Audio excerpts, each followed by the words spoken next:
Hey, this is Nate Ross here with Rick Rusaw, and this is going to be a fun little time where we get to really get to experience what will take place at the Spire gathering. This is what we want the Spire Network to become, is a place of conversation. And I want to talk to you about vision. If anybody knows you, if anybody gets a chance just to meet you in passing, something that you just drip, it's always on your mind, you're always processing, is vision, and not just in the church, but in the world. And so what I want to do... That's mostly because I actually don't really want to do anything, so if I just talk about what it might look like. Is that awesome. So that's how you get there. Yeah. This is why we need a conversation, because this will make you look better here. No, but this is, for us, I just want to know, with the role of a leader, and it doesn't matter about being a senior pastor or lead pastor or the youth pastor, when there's leadership, there's always vision. And I think we can go to one of two extremes. I think one, we can be responsible for vision, but neglect it, and you just live in the micromanagement and the weeds. I also think we can get in the role of leader and live too much in the clouds.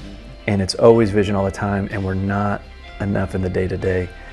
Talk to me about just some best practices that you've seen to avoid being in the weeds and avoid being in the clouds. How do we avoid both? I think around, because we're as leaders, you're like always being pushed toward what's next, what's coming, how are we getting there, right? Yeah. I heard a great thing a bunch of years ago that said a good leader thinks about three things every day, a little bit every day. Vision, where we're going, bottom line, how do we actually get there, what's it going to take, and succession. And so I've had times when I've been the vision guy and my head's in the clouds and I'm talking about all the dreams, but then you have to start putting feet to those dreams. So that bottom line piece matters too. But there have been times when I've just been stuck in, we can't get there because we got to do this, or it's going to take this much effort. And then succession isn't just about our own succession, right? It's about, are we bringing others along who grab part of the vision where we're going so that they're owning a piece of that? Are they taking it forward? And there was a day, I think, I can think back in my 30s, I would get invited to teach at places about leadership, and I would make this really powerful statement that I'd read in a book somewhere, that vision is this clear, compelling, magnetic image of a preferable future, which made me sound smarter than I was. Sounded like, boy, that's a big deal. It rarely got challenged, and it sounded like that's a thing. If we're taking clear, compelling, magnetic image of a preferable future, and now after all these years of doing this, I figured out vision is kind of like it's like a compass. It's a bit of every time it goes by, I see it just a little clearer, and I'm starting to head in a direction. There's that old statement that if we go as far as we can see, we'll see further. And I think sometimes as leaders, we think we've got to have every piece of it dialed in before we can start leaning into it or selling it or casting it.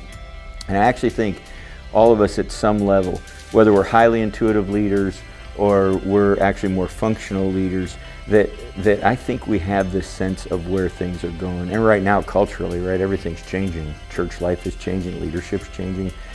But what are we leaning into, and how are we helping others lean into that? So that's for me been how I've tried to drive this part forward in my own life of leadership, is catching a glimpse and starting to move towards it.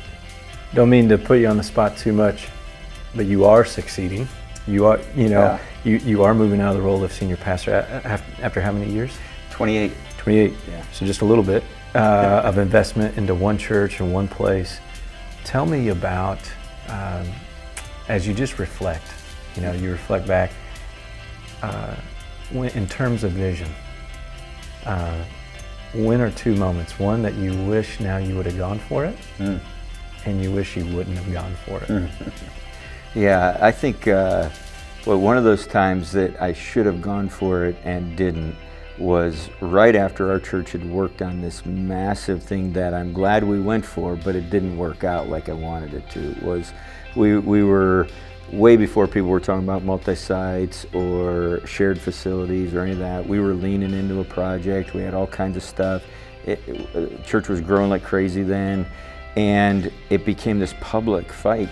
George Soros spent $750,000 fighting our church in this relocation effort. So when that finally all unfolded and we didn't get to do what we had been selling so hard for people, What I didn't do that I regret was I didn't re-up them right away on what we were going to do to take what didn't work and lean into this next thing. I let us go through too long of a season where we lost some wind, where we lost some opportunity, and as a leader, I was afraid at that moment to start selling them on something after we'd just had this thing that failed for us. So that's my regret on that one. Yeah. When I didn't cast vision that I should have.